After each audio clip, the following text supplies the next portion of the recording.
Well, greetings, everybody. Welcome to the Wednesday, March 18th, 2015 episode of Free Webinar Wednesdays. This is Eric Cook, and I'm with WSI Internet Consulting, and we work with businesses and organizations in helping them better understand and leverage the power of the Internet as a strategic business tool. You can learn more about me and WSI online at www.poweredbywsi.com. With me this week is my good friend and Free Webinar Wednesday partner, although we are not sitting together this time, but he is joining me from his home and I am in my home, Mr. Jeff Simpkins. Jeff, say hello to everybody out there in Free Webinar Wednesday world. Hello, everybody. This is Jeff Simpkins. I am with Community Bank Consulting, Inc., and you can learn more about me and my company online at www.communitybankconsulting.com. Excellent. So we had to take last week off because of some travels and some other client requirements. You know how those things can get in the way sometimes. But the last time we had our show, Jeff and I were actually together with our guest speaker. That is not happening today because our guest speaker is joining us from California. As much as I think Jeff and I would love to hop on a plane and fly out and be with Ted, that's going to have to wait until maybe some other day. But we're very excited to have Ted join us today. He's been a guest on Free Webinar Wednesdays before and did a great job, and I don't think that the importance of local reviews and ratings have gone anywhere but up in the importance spectrum. So we're really excited to get a refresh on how that's going and some statistics and some of that great info. But before we get started, just want to remind everybody today's session and all sessions on Free Webinar Wednesdays are recorded and made available at freewebinarwednesdays.com. So if you hop over to the website, you can scroll down, just show you the example of the All In to Fight Cancer session that we did with my friend Stephen Medio. That session is there as our other sessions, so you can check those out. And we also encourage and appreciate questions and comments and interaction from the audience. Of course, if you're listening to the recording, that's going to be kind of hard to do.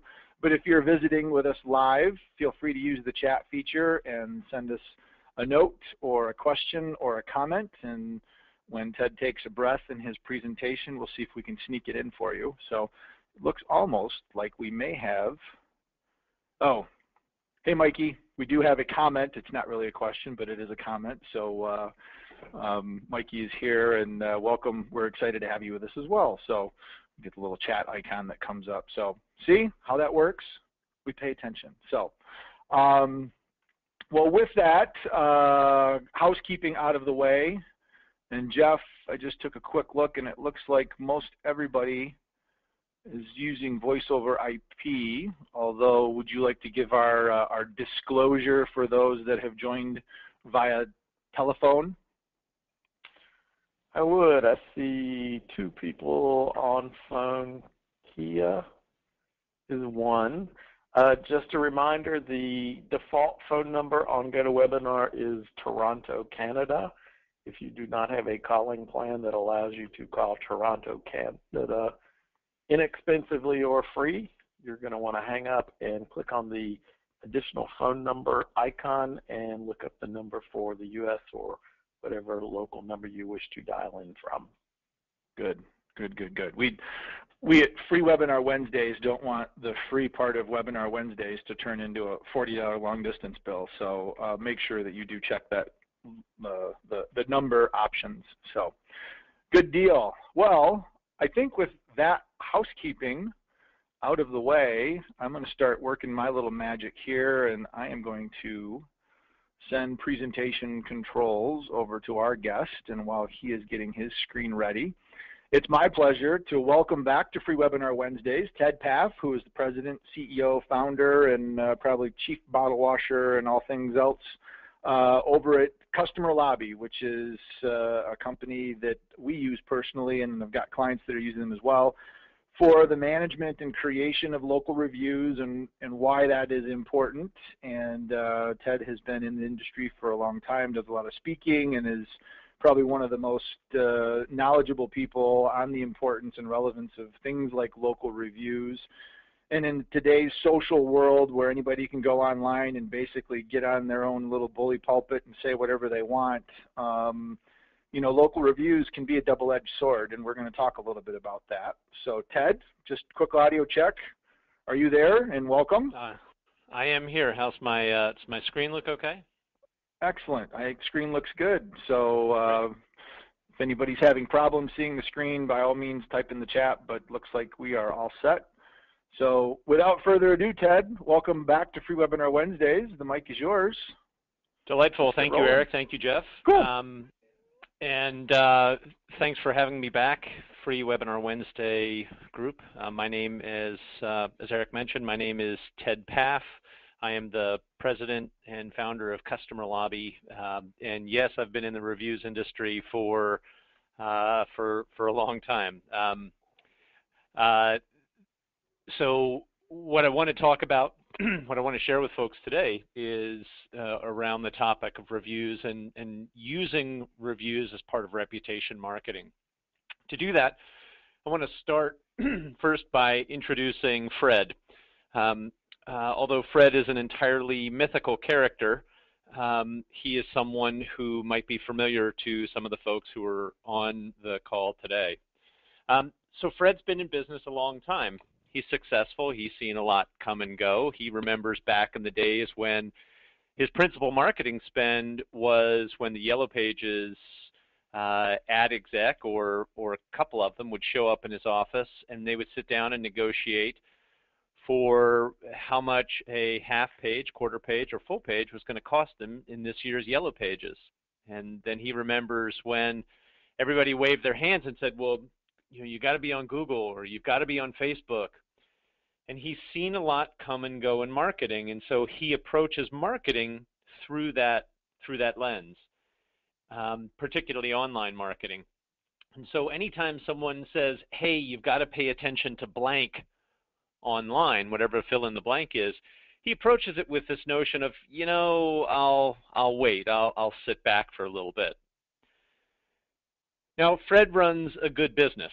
He knows he does. He knows that his customers are basically happy. He knows that his employees are treated fairly. He knows that he's doing basically good work. So a few years ago, somebody happened to mention to him, hey, I saw that review you got on Yelp. And he was busy doing something else with his business. And he intended to go back to his office and actually look up whatever it was that this person had mentioned, but he kind of spaced and just went on with his life. And then about 6 months later, someone else walked in and said, I didn't think what that person wrote about you on Google was very fair. And presto, they had his attention. So then he went back to his office right after that conversation, and he looked up his company on Google and on Yelp, and sure enough, there were a couple of reviews out there. But they struck him as a bit strange. One of the reviews was from somebody who, it wasn't even his employee. It was actually the ex-wife of a former employee of his who was ranting and raving about the fact that this company employs people who are no good louts. And another was a person who came in and was going to do business with him, but actually didn't wind up using him. And a third, oh yeah, he remembers that third one, and that one was a real customer, and there was a pretty good review. But he looked at the overall experience and he thought, wait, this thing is kind of wrong and unfair that anybody gets to go online and write anything they want, even if it's completely off topic or totally untrue. My competitors might be on here. I've got ex-wives of former employees. This whole thing feels like a rigged game. And so he put it down and he walked away. And what I'm here to tell you today is a couple of key things. First, and I'll share more data on this in a moment, but reviews matter. And the idea of putting it down and walking away is going to cost you a fair amount. And it's going to cost you in two really fundamental ways. But before I tell you that, I do want to give you I'm going to give you a couple of key takeaways from this conversation. The very first one is this. If you leave your reviews alone, in other words, if you're not doing anything to proactively manage the process of reviews, getting reviews, managing them, taking care of them. If you do nothing but just let them happen organically, they will skew negative over time. Let me explain that again. They will, if you leave your reviews alone, they're going to skew negative over time. I don't mean that you're going to get all negative reviews. What I mean is that they will be more negative than if you were otherwise engaged in working the process. Well, so what? You say, okay, so I'm going to have some negative reviews out there. So what? Well, if you have more negative reviews out there, two bad things are going to happen. First, and you're probably okay with this, relatively speaking, is it's going to erode some of your revenue, right? Because there are going to be some customers who are simply going to say, hey, I'm not going to do business with those guys because they read some negative stuff about your company. So, okay, that hurts a little bit, but you know, if you've been in business long enough, you feel like, all right, I've lost revenue before. I can, you know, I'm not going to get them all anyway. But that's not the part that's really going to sting. And this is actually the part that I want to, this next piece is another one of those hidden gems in this conversation that's a real takeaway for you. If you run a local business, if you're in charge of managing and monetizing the value of your hard work, at some point you're likely, or your boss is likely, to want to sell your company or want to do something with it. It could be raise money, could be get bank financing, could be do a whole lot of other stuff.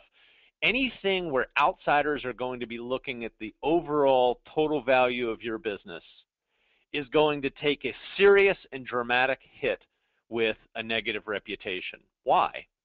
Well, reputations are now part of the entire process of considering the valuation of a business, because put yourself into the ultimate buyer of a business's shoes. Why would you buy a business with a crappy reputation? You're walking into a giant problem. When everything else is equal, you're always going to look for something that has a more positive online reputation. And that points to this very important part. Your reputation is a digital asset or a digital liability. It's your choice. But it absolutely lands on one side of the balance sheet or the other. And if you do nothing with it over time, it's going to land on the liability side of your balance sheet. So that's what today's presentation is about.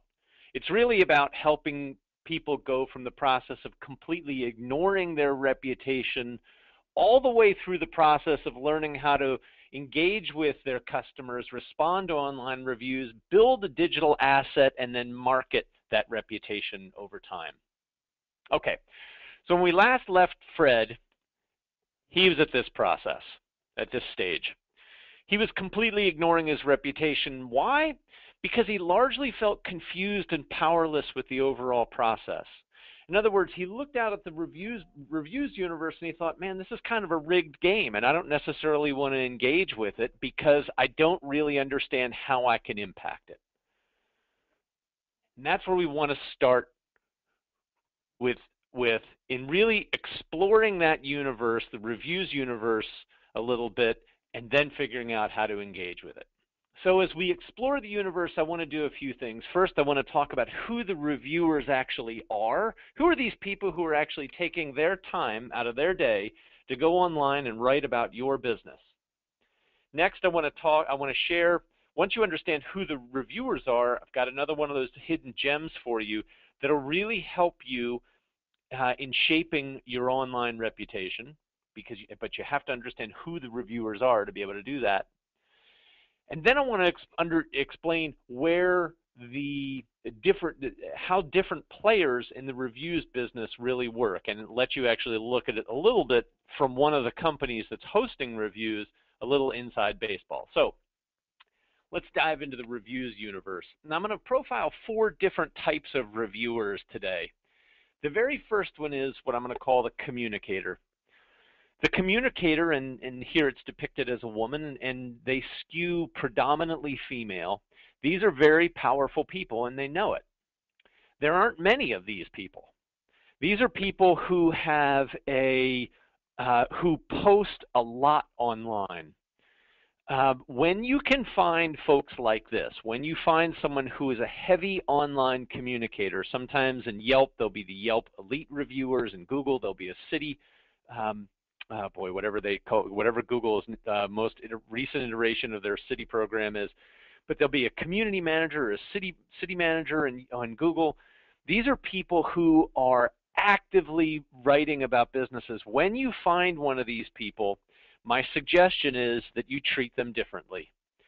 I know that's kind of stinky to say, like, gosh, I want to treat one of my customers with extra kid gloves, even if they don't necessarily deserve it. But my strong suggestion is that you do exactly that. Treat them differently.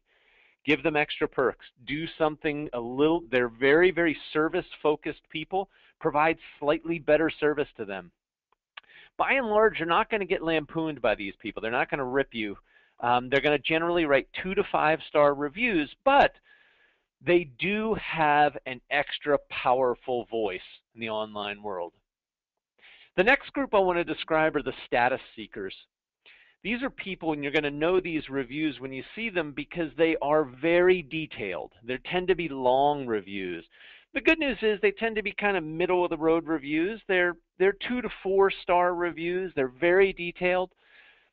These people are trying to earn status on a lot of networks, on review networks, and so they're going to write extra long reviews on Yelp. They're going to try to get reviews that people will vote as helpful or funny.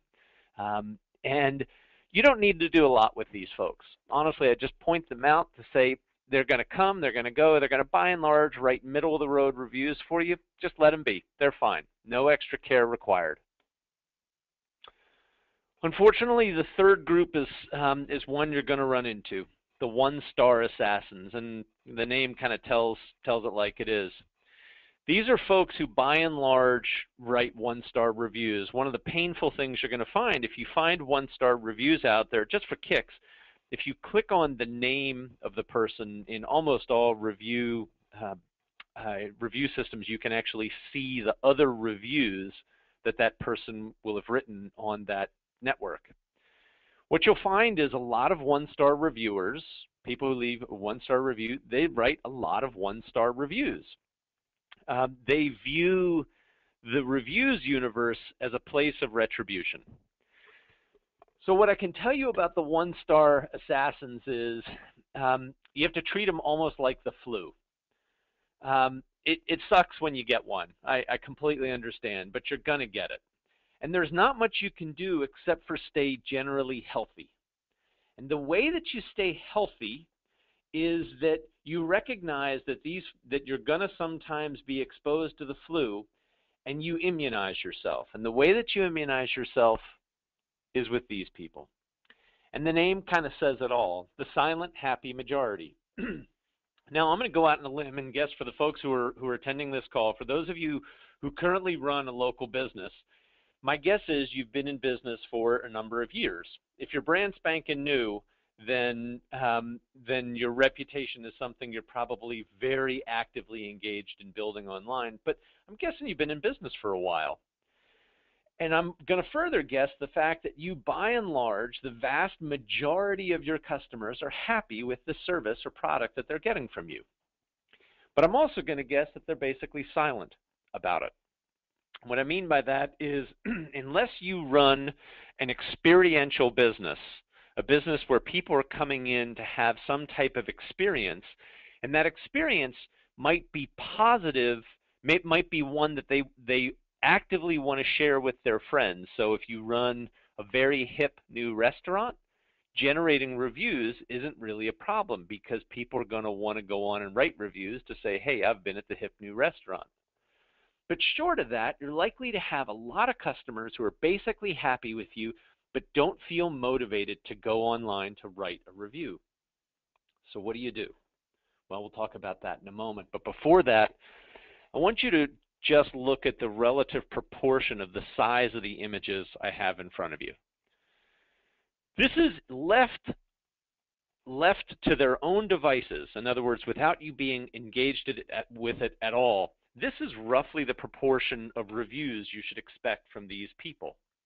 And in fact, here's the data for it. And this is data that we did for a large international manufacturer. This is a study that we ran for a large international manufacturer where they looked at a lot of local distributors who had who were doing nothing to manage their overall reputation. This was just what was out there with them without soliciting reviews at all.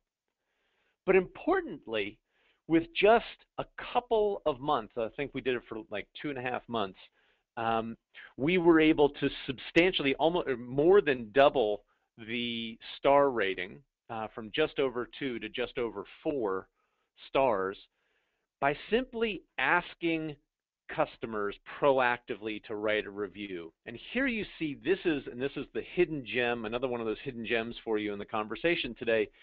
If you proactively ask all of your customers to write a review, because the vast majority of your customers are happy, your reviews are going to skew positive. So one of the biggest takeaways of today's conversation is create a process to proactively ask your customers to write reviews. Even if you're not, and if you want to try to cherry pick customers, great, go ahead. But my advice is you don't even need to cherry pick customers. The reviews will skew overwhelmingly positive all by themselves. Okay, now I want to talk a little bit about where people go to actually write reviews. And there are essentially 5 different categories of reviews on this page. First, starting in the upper left-hand corner, I'd call these rich content directories.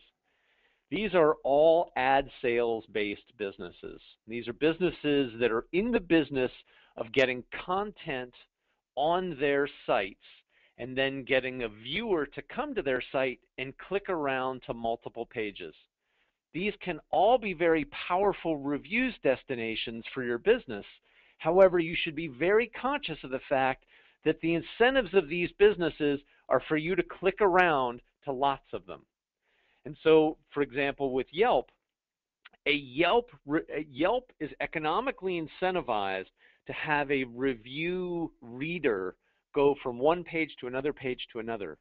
So be mindful about building all of your eggs in any basket, and actually that's going to go for this entire page, but be mindful about building too many eggs in any one of these baskets, because these folks are going to get better and better and better over time at steering your customers to other potential competitor sites. In the upper right-hand corner, these are obviously the social pages. And on this page, really on the entire page, Facebook is the true sleeping giant. Although in our industry, there really aren't good statistics that are publicly released, it's the best guess of the insiders of the trade that Facebook has roughly double the number of reviews of all the other companies on this page combined. So Facebook, and they haven't yet started to really monetize this content, but be mindful of the fact it's coming, and it's coming in spades. Facebook's monetization efforts will be all about trying to get to essentially, well, today they're about trying to get you to run ads to people in your local area largely, or to a targeted group of customers, targeting whatever it is you like. Expect to see more of that in the future. It will be another ad-based business, but impression-based, as opposed to the desire to get people to click around to multiple pages. So in a sense, safer as a review destination. The lower right-hand side is maybe the biggest one in the industry, because Google represents not just a review destination, but they're really a gateway for many, many other destinations. And we'll talk about that in a moment when we talk about how reviews are used in part of the buying funnel. The lower left-hand side, these are the directory businesses. These are impression-based ad sales businesses. They're not really getting people to try to click around. They're great for search engine optimization. Honestly, they're not going to result in that much traffic back to your business. The last group is the group in the center. Obviously, Customer Lobby is one, and being the founder of Customer Lobby, I put us there. We're really in the business of syndicating and soliciting reviews. Yes, we do host reviews and take reviews onto our site, but you can think of our business as really being about helping companies solicit reviews to multiple different sites and then push reviews to other sites. And I'll profile that in just a minute. But before doing that, I want to talk about what your goal as a business should be vis-a-vis this page. And to do that, I want to use one illustration, and that is things change. Things change in this universe very fast. This is a highly dynamic market. For example, if we were doing this page, if we were having this conversation 18 months ago, we also would have included Yahoo on this page. Today, Yahoo is really out of the reviews business. So as I say to many people, if Yahoo is capable of getting out of the reviews business, any of the companies on this page are capable of getting out of this reviews business. I happen to know that at least two companies on this page in the last 18 months have been for sale and have not sold successfully. A bunch of the people on this page are losing money. So not us, by the way, in either of those two former categories. But I can tell you that what that means is, look, this is not a stable universe. So the best solution for every business is to think about putting their reviews eggs across the web. Don't trust the reviews hosting companies on this page. Diversify your efforts. Okay, so having explored some of the reviews universe, I now want to jump into how to engage in the reviews universe. And before doing that, I first want to talk about why engage. As I mentioned a moment ago, I'd share some data with you, and there are literally hundreds of statistics like these. And I don't need to read these off to you. You can do this yourself. But with a simple, why reviews matter or the impact of customer reviews, you can read literally on any given day, there are 2 or 3 new articles that are written and studies done. But suffice to say, reviews have fundamentally changed the way commerce is now done. Why? Because reviews are a relatively new phenomenon just the last few years that was made possible by the impact of consumers being able to publish their views on from a one-to-many environment. Historically, businesses were the only ones with the mouthpiece, so to speak. And consumers, now that they found that mouthpiece, the ability to actually broadcast their views, have taken to it like ducks to water, and it's become part of the commerce fabric. And so it's fundamentally changed the way really all commerce is done. To that end, let's look at how reviews are actually used as part of a classic buying funnel. Right, so if you think about, this is just the classic buying funnel. You've seen these things like this 100 times before. Right, so a potential customer of yours develops some type of awareness or an idea that they may need your good or service. They do a little bit of research or some basic, some kind of consideration of the process. They develop some interest around a particular brand or product. They do a little bit more research on that at that point oftentimes, then they move to a purchase, and then hopefully to repurchase. Okay, so how can we digitally impact using each of those phases of the buying funnel using reviews, and which brands are relevant? At the very top of the funnel, this is kind of the classic place where social, Twitter, Facebook, broad-based type advertisements, so oftentimes display advertising is useful here, or kind of classic lead generation services. So companies like Facebook or Porch or Houzz, depending on the industry that you're in, are examples of really broad-based generation where reviews can be impactful. Once a consumer gets to what I'd call the research or consideration phase, they typically engage in what in the trade we would call non-branded search. So an example would be if I'm looking for a plumber, I might type in, and I'm in San Francisco, California, I might type in plumbing San Francisco or plumber San Francisco. So by non-branded search, I mean there's no name attached to it. I haven't decided yet. I haven't actually developed affinity for a particular brand or company I'm likely to use. I'm just doing some basic research. At that phase, Google is my bread and butter. And to impact things, you're going to want to actually build a presence with Google, uh, which is obviously a basic search engine optimization.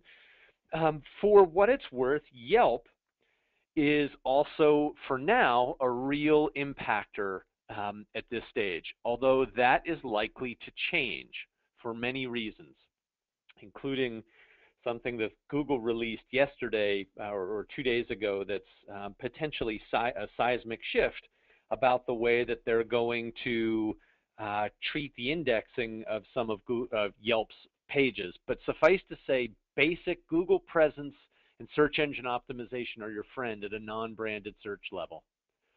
Once people move to branded search, companies like Customer Lobby or Yelp or even Google reviews are important. So that would be an example would be, okay, I started off looking for plumber in San Francisco, then I decided I wanted to look, oh, I see Ted's Plumbing showing up a bunch of time, so I'll do research around Ted's Plumbing. And in this case, I'll type in Ted's Plumbing San Francisco, and I'll look to see what people say online about it. And again, that's where you would actually use those branded search destinations. Repurchase marketing is really largely a one-to-one as opposed to a one-to-many marketing, which means things like postcards or emails or even Facebook, although I didn't put it in, I probably should have included Facebook here. So Facebook would be another example of a great place to do target marketing, because when you have your customers' email addresses, you can actually target them directly in Facebook with purchasing messages. But maybe the most important information on this slide is now at the very bottom there. This was a study done not long ago by Google across a series of industries, and they found that before making a purchase decision, consumers on average are going to look for and consume over 10 different sources of information. What does that mean for you? That means that you're in the business of creating breadcrumbs around the web.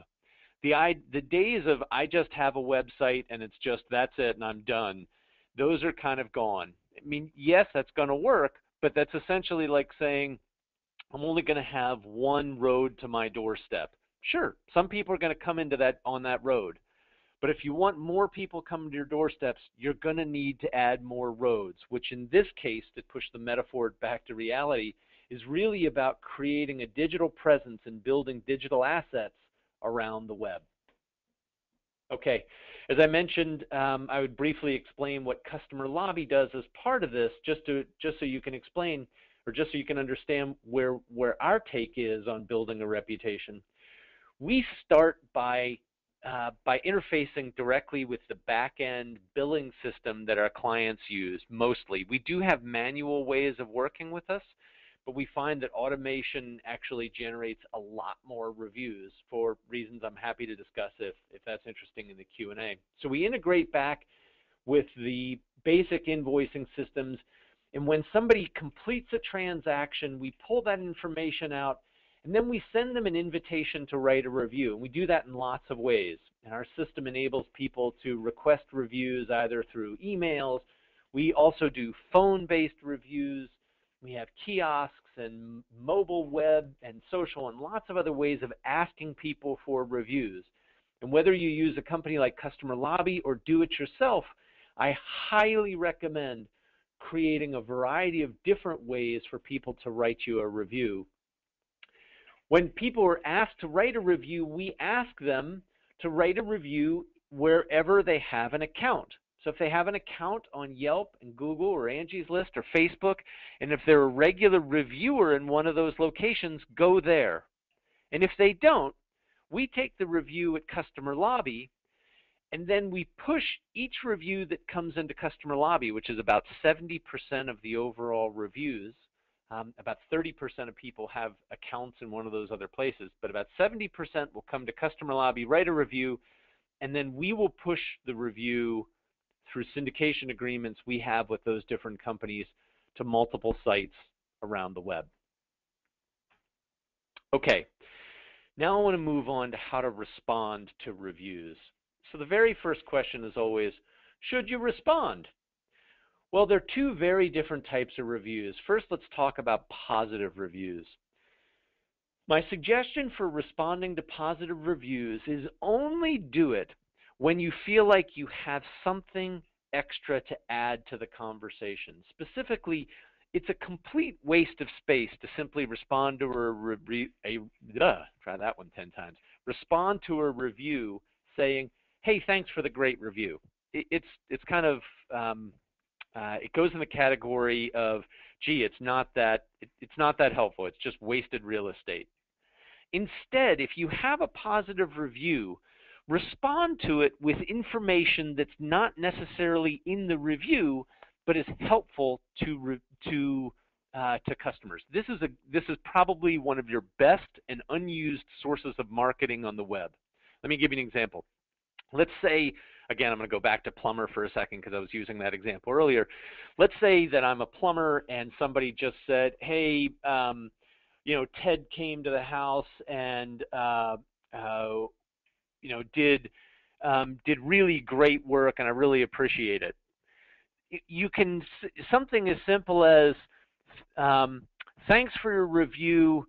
All of our plumbers are regularly certified by blah blah blah blah blah, or are trained in this way, and he'll be glad to hear that." So what I'm doing is advertising the fact that all of our plumbers are certified. It's relevant to the review, but I'm using it as a piece of additional marketing and not wasting that space. What about these folks? Well, before talking about how to respond to reviewers and when to respond to, how to respond to negative reviews and when to respond to negative reviews, I want to talk about something that sets the stage, and that is, when you write a response to a negative review, this is not the person you're addressing. They are. What I mean by that is, it is highly unlikely that the person who wrote a negative review is ever going to read your response. But it's very likely that the people who read the response are going to be all these folks. It doesn't mean that you should talk about that person in the third, your response should be talking in the third person. No, you should actually say, you can address them by name and address them directly. But as you write, you should really be thinking about the fact that this is really me talking to my prospects, not me talking to a past angry customer. So with that in mind, what should the anatomy of a response be? I'm going to give you three different parts of the anatomy of a response to a negative review. But what I want to tell you is, before you engage in it, if you can't do part one and part two 100%, then do not respond. Let me say that again. So part one and part two are not optional. And if you can't do them, don't respond. It is oftentimes better to not respond to a negative review than to respond poorly. And there are, at this point, literally dozens of businesses that have responded poorly to a negative review, and it has literally shut down their company. It has cost them their business. And these companies are now, at this point, kind of becoming legend on the web, but they're literally examples where people respond poorly to a review and they blow up their entire business. Kind of hard to believe that you can have a 30-year career and wreck it in 5 minutes, but it's absolutely doable. So part one, again, non-optional, own it. What I mean by own it is, regardless of what you're accused of doing, you have to agree. If you can't agree, don't respond. This is not the time or place to say, "You're wrong, I didn't do it. You're wrong, you didn't see it that didn't happen that way." That's not the time or place. There are lots of examples where it goes very poorly for people who dispute the facts that are coming in. Second, and this is the most important, explain the process you've put in place or something that you have changed since then so that this will not happen to others in the future. In truth, this is what people who read negative reviews mostly want to hear. They don't want to hear necessarily that you made it right or that you made it better. They mostly want to hear that you've heard that there was a problem and you've created a process in place to fix it. So what's nice is sometimes you're going to get a negative review about yourself that's a total fiction, that somebody just made up some fictional problem. The honest truth is you can write a fictional fix right on the back of it. But this is the key piece of responding to a negative review.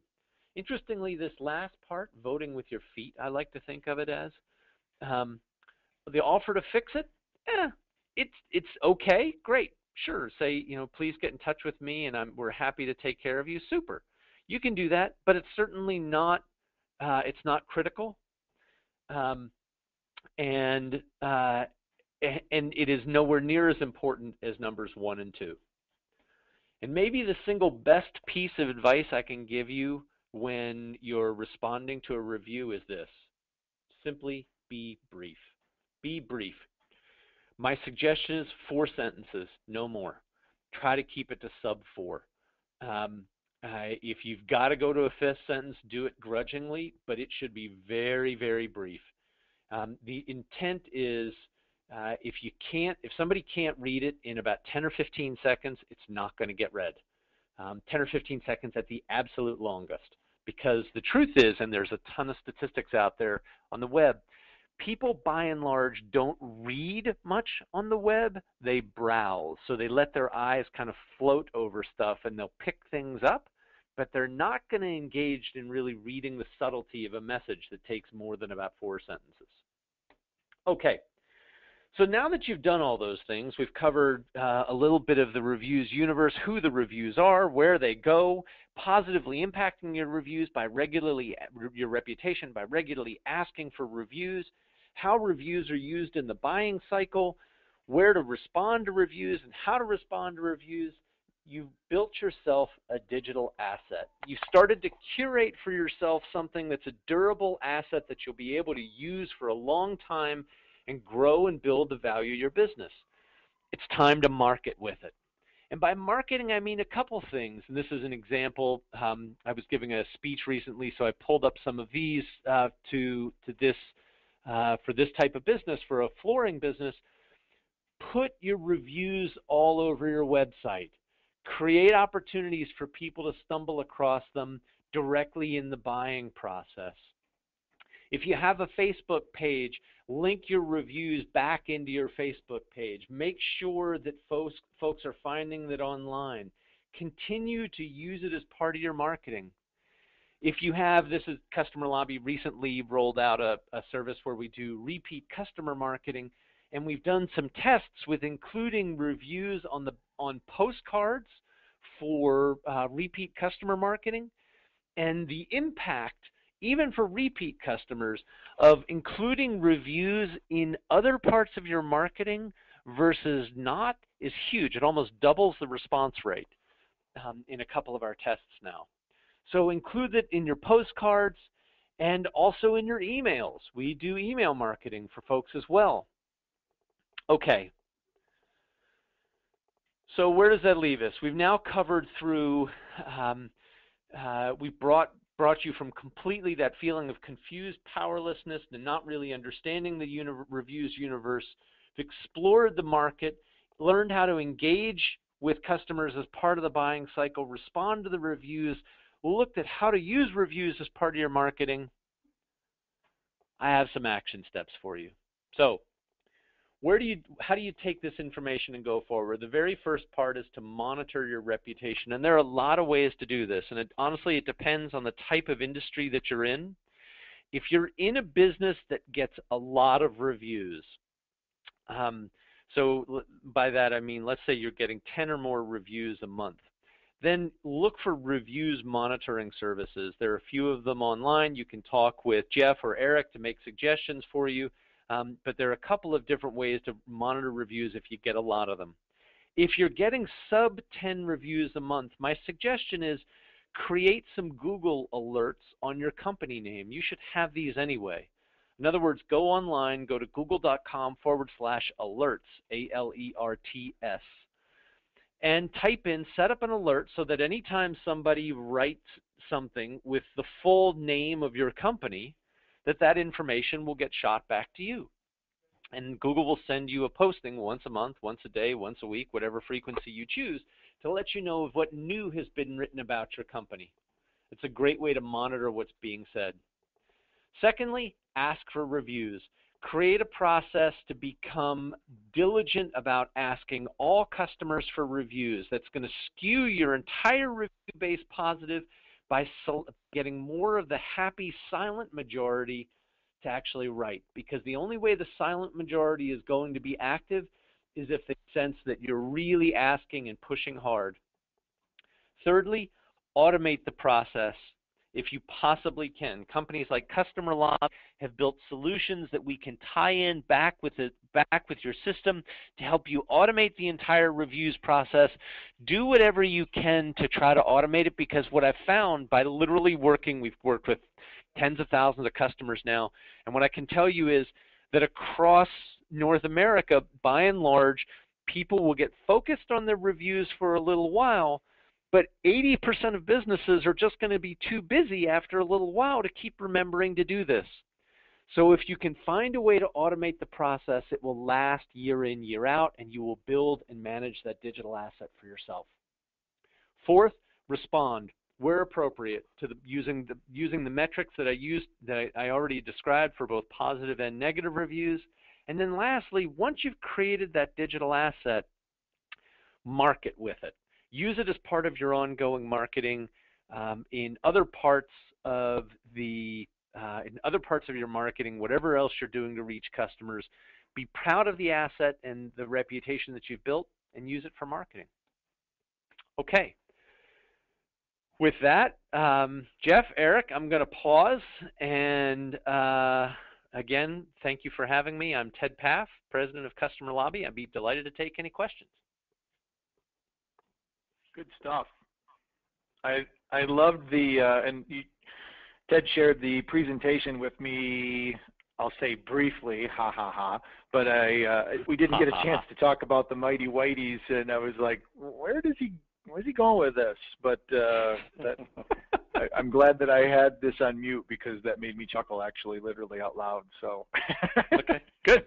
Well, look, for those of us who strapped on a pair of tidy whiteys, you instantly know what those are, right? So exactly. What a better way to remember? Be brief.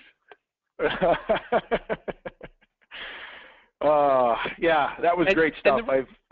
The reason that I put that out there, Eric, is that one of the, interestingly, and we've all seen it, right? I mean, one of the roughest things to actually read as a potential consumer is to read a business who's being defensive in response to a review. It's almost more painful to read it than to read the negative review. When someone goes on for 3 paragraphs about, gosh, what a bad customer you are, or, oh, you didn't see it the right way, this is really what happened, let me explain and set the record straight, this is, they're almost painful to read. And it's just a lose-lose situation. And that's why, as ridiculous as it sounds, sometimes when people make up a fiction, and it happens all the time, someone will make up a fictional bad review. The good news is, for those, it's honestly pretty easy to make up a fictional response about what you've already, what you've done, what the process you've put in place, so that it's never going to happen to someone again. And you come out with the high road, you get to defend the high road, and you really, it becomes, in a sense, one of your best digital assets, because people then get to look up and say, wow, these guys are really responsive and they're totally on top of it. Cool. Good. Jeff, I know we've got some questions in the queue, but I didn't know if you had any thoughts or questions on your part that you would like to share, or if we want to start working through the questions in the question box. Well, my first thought is I don't think anybody knows local reviews better than Ted. Pretty fair there, big guy. You don't want to know, man. If you do the same thing for about 8 years, you do develop some subject matter expertise. Yeah. Yeah. Well, You know, I I have think to the thing agree that's with you on the way businesses respond to negative reviews. In the last few months, I was looking at one of the travel sites, and I was reading the review of a place in Palm Springs, and the owners of this local resort, they had a number of negative reviews, and every time there was a negative review, it was as if they were defending themselves. And I just drew the conclusion, as someone that was thinking of staying there, I don't want to stay at a place like this if they have this kind of relationship with their customers. I noticed the same thing with a restaurant a while back. I was looking at a review, and there was this back and forth of how they were right and the person that had an issue with them was wrong. And in both cases, I thought they would have done much better if they just said, "We're sorry you had a bad experience," or something kind of brief like that. Sure. Yeah. Sorry you had a bad experience. We've changed blank, and we're going to get better. Yep. And I think that, to your point about, you know, an endless litany, and there is one piece of bad news, I think, honestly, that comes out of all this, and that is, the honest truth is, it could be that resort in Palm Springs that you were looking at, they may just be a bad business. But the Right. one bad, you know, the one rough part about reviews is, if you're bad at your business, I honestly think it's going to be tough to be in business for any serious piece of time. So I think that as digital marketers, we can't help you with that. If you suck, Yeah. you're going to go out of business. It's going to hurt, and you're Yep. eventually going to get drummed out. What Ron, reviews are really forcing everybody to do is just to raise their game a little bit. Yeah, the comedian Ron White, he's one of the blue collar four, and he has a famous quote that you can't fix stupid.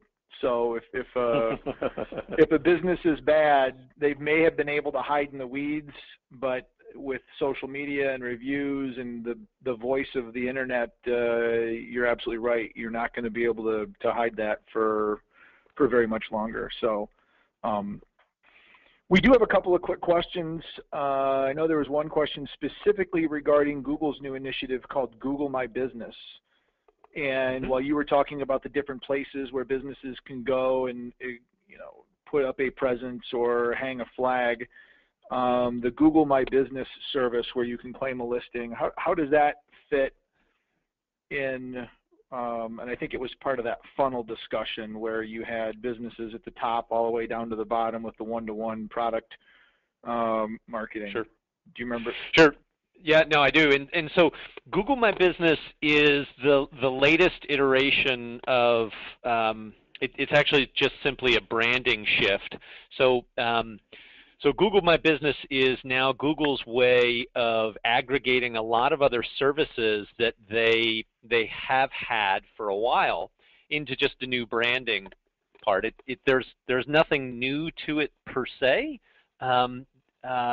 What it really is a place for you to claim your listing, and for anybody on this call, they should either claim their listing or they should engage a professional to claim their listing, and they should do it immediately. There's a really funny story of a State Farm representative. This was, I mean, I guess it's funny to everybody except this guy. A State Farm representative in upstate New York a couple of years ago who did not claim his Google listing, and an angry customer claimed it on his behalf and uploaded a picture of the business of a steaming pile of poo. And so that when you Google this person's company, they went on and actually claimed, the claimed listing had a bunch of terrible information about this company, as well as a large picture of poop. And the whole reason was that this person was furious about the service they had, and it took this guy almost 6 months to claim their listing. And for 6 months, that was their presence online on Google. So it's, in a sense, there's actually a kind of a business security risk by not claiming your Google My Business listing. So as I said, if you haven't claimed it, you don't know how, contact a professional and get on it immediately. Google My Business is now simply a place where you can go to read your reviews as well as reviews around the web, although that service is really dodgy right now still. But the one great thing about Google My Business is after you've claimed your listing, you can have Google send, there's an option for Google to send you an email every time you get a new review on Google. So it's a great service. It's an absolutely core part of the funnel. It's a core part of local businesses' overall search engine optimization, and is a high priority on the list of things to do. Cool. Okay. One question came in with regards to customer lobby specifically. Are your services available just in the United States, or are they available in Canada and other countries? So U.S. and Canada today, we will be expanding actually, we'll be expanding to a few other English-speaking countries next year, but U.S. and Canada today. Gotcha. I knew the answer to that, although I didn't know what future plans there were, but I figured I'd give you an opportunity. Full disclosure, Customer Lobby is a very nice and big partner of WSI, so I'm pretty familiar with the service and Ted, and like I said, I do use the service personally and enjoy meeting Ted at least once a year at our global conventions, so so we'll make sure that's out on the table. So we talked about dealing with negative reviews. I've seen some people talk about the legitimacy of if you have a business and all you have are 5-star reviews, which I think ultimately everybody would like, but is there a certain area of legitimacy when you get maybe a 1 or a 2-star so that it doesn't look like you've astroturfed and only had the really, really good customers? Because nobody's perfect. You want to maybe talk a little bit about that? Sure. It's one of those really tough things to advocate for, because I think at an intellectual level, I think everyone knows exactly. They know the truth of what you're saying, right? That, gosh, it just smells, because we all, what's funny is when we talk about reviews, all of us are review consumers. It's honestly hard to find someone who's not a review consumer. And my guess is this audience is self-selected to listen to this conversation because they're interested in reviews. And if you're not, you're probably literally just never dawned on you to click. But we are all readers of reviews, and we all know at some level, if I see all 5 stars, it depends on how many I'm looking at. If I'm looking at 205, interestingly, there's kind of an inflection point.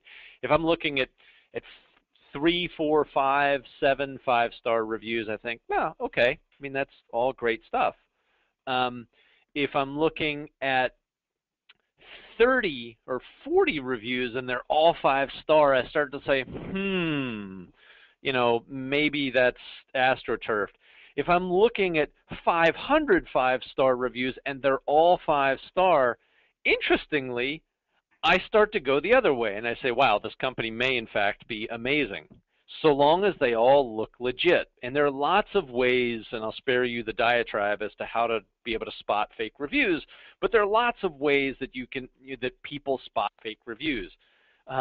Interestingly, they're not as good at it as they think. There have been some studies done on that as well. But the simple answer to the question is yes. Reviews, a review corpus, a review body, body of reviews, is a better way to say it, where there is at least there's stuff in there that's less than perfect.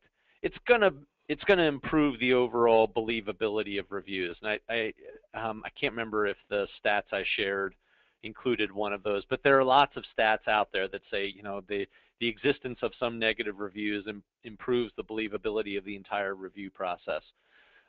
So yes is the simple answer to that question. However, try telling someone who runs a local business to go out and get a negative review. And I think the answer is people are going to, at a conceptual level, that sounds great, but the reality is, as business managers and you know, people who run companies, reviews are a little bit of a report card. And I'd be the first one to tell you, it stings when we get a negative review. And I have hundreds of reviews on our company around the web, but it stings. It absolutely does, and it does every time. And so, and every one feels personal. somehow. Every Yep. single one. And so yes, it helps, but man, it doesn't make it any easier. Yeah. It never gets easier to get it, even though yes, Yep. it's better for you. Yeah. I know we're at the top of the hour and some folks may have to drop off. I think we've got maybe one more question. So if you're able to sit on, Ted, hopefully you've got just a couple more Sure. minutes. If you have to drop off, certainly check the recording out to the Free Webinar Wednesday site, and we'll get that out there as well. But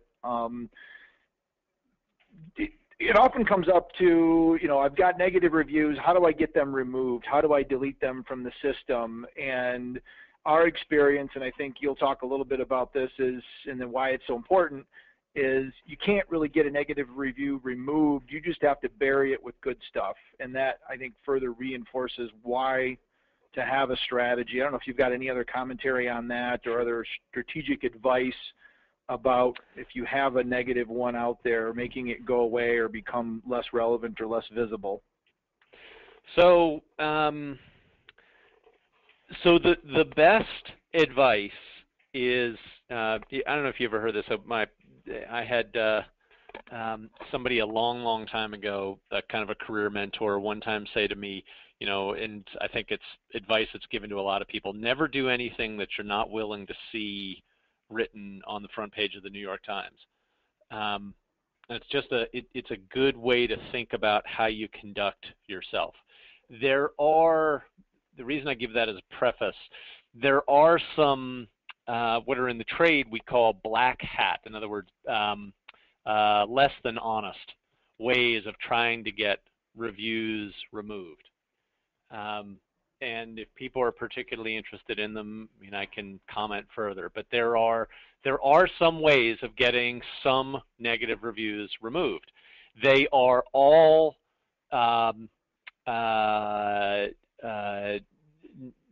they all involve lying and cheating, unfortunately. But there are ways, and there are probably companies out there that'll say, "Hey, we'll do this for you." My advice would be very careful with the company that you keep. Although there may be some ways of getting reviews removed, it goes in the category of be careful what you do. You may not want to be associated with some of those companies, and you never completely bury your fingerprints online. So the best, the most honest, and by far best strategy to employ is simply don't sweat the one-star assassin who shows up every once in a while. They're gonna show up. Don't let that be your trigger event to go out and get reviews. Your goal as a business is to just proactively and aggressively keep asking everybody to write you a review. And so the answer is yes. You wind up, in one way of saying it is you bury it with good content, but that's an outcome of a process that is really all about just asking a lot of people to write reviews for you. And so that process is actually relatively straightforward. It's just being really aggressive about asking. So although there may be some kind of less than ethical ways of getting reviews removed, the right answer is, hey, just go out there and be super active about getting your happy customers to talk about you, and then don't sweat the other ones. They're going to come, they're going to go. Don't worry about it. To your earlier point about that, it actually improving the overall veracity, believability of your entire review base. Yes, that's true, but just as much as that, it's also going to be, they're going to skew vastly positive over time. Just go out and get a lot of reviews, and yeah, the bad ones will just be viewed in context. Gotcha. We did get a few more in. If you've got just a couple more minutes, or we can go ahead and take care of these via email, if that's okay. Fire away. Okay. The difference between a review on LinkedIn versus Customer Lobby or maybe one of the other services, any idea which would have more value? Sure. Very different parts of the funnel, and they're different use cases. So it depends on the industry that the person's in. My general view, again, with relationship to reviews is be asking for them everywhere. They're all breadcrumbs. There is no killer. There's no killer app for reviews. There's no killer place, because literally next month, LinkedIn may decide they're not in the business of hosting company-based reviews. It's completely ancillary to their current service and their current business. Most companies that host reviews think they're a giant pain in the ass, and they are. I promise you, I run a reviews company. It's a giant pain in the ass. But it is the business isn't a pain in the ass, but what happens with reviewers and the unbelievable anger that sometimes reviews generate, most people who run companies in the trade, they would love to find ways to get out of it. And that's, I know for the folks who run Google reviews, that's absolutely their sentiment. And Yelp is in the middle of trying to reposition its business to be more transaction-centric. People don't trust LinkedIn or anyone to be the holder of all of your review base. LinkedIn reviews are awesome in the right industry, at the right place, at the right time, but keep building review content in multiple places so that if and when someone ever shuts it off, you've got a safety net in many other places. Yep. Speaking of Yelp, have you heard anything? There's a question regarding Yelp and Google making an announcement. Does that trigger anything in your part? Well, first off, there's constant speculation about, I mean, I'm assuming the questioner is suggesting something about the two of them merging. As you probably know, Yelp spurned a merger attempt by Google famously years ago.